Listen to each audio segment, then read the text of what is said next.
दोस्तों, साहिब बंदगी। दोस्तों, बुद्ध ने इस संसार को एक स्वप्न कहा है। बुद्ध अपने भिक्षुओं से कहते हैं कि हे भिक्षुओं, यह संसार एक स्वप्न है।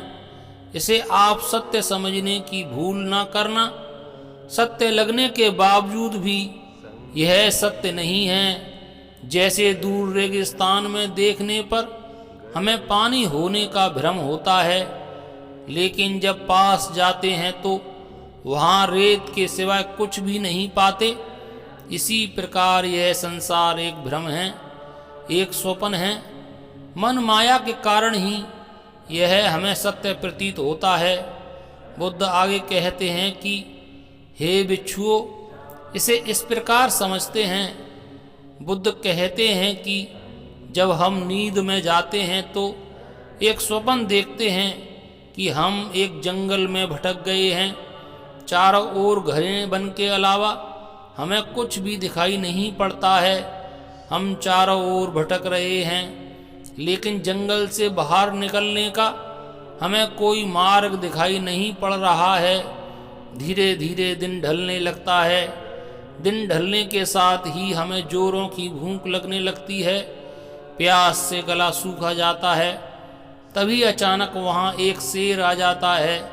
शेर को देखकर हम बहुत बुरी तरह डर जाते हैं, घबरा जाते हैं, और जैसे ही शेर हम पर हमला करता है, हम झट से उठ जाते हैं। हमारी नींद टूट जाती है, हमारी आँखें खुल जाती हैं, लेकिन फिर भी हम डर रहे होते हैं। पसीने से शरीर भीग रहा है कि अचानक हमें होश आता है।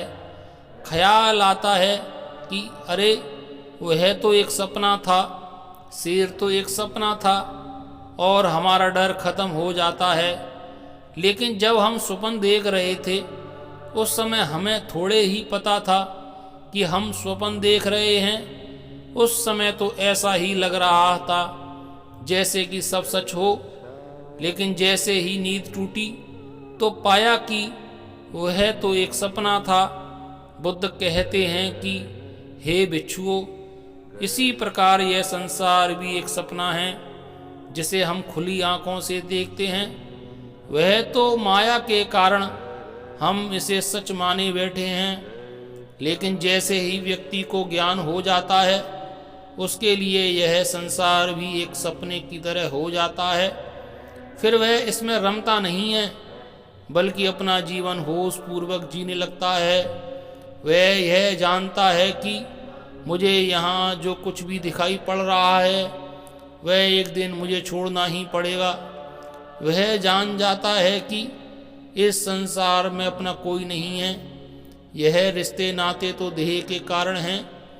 बुद्ध कहते हैं कि हे भिक्षुओं, जो व्यक्ति बुद्ध पुरुषों की शरण से, उनके समागम से मोह माया की नींद व अज्ञान में से जाग जाता है और जिसे संसार का ज्ञान हो जाता है, उस व्यक्ति के लिए फिर संसार एक स्वप्न की तरह ही हो जाता है। साहिब बंदगी। नमो बुद्धाय। धन्यवाद।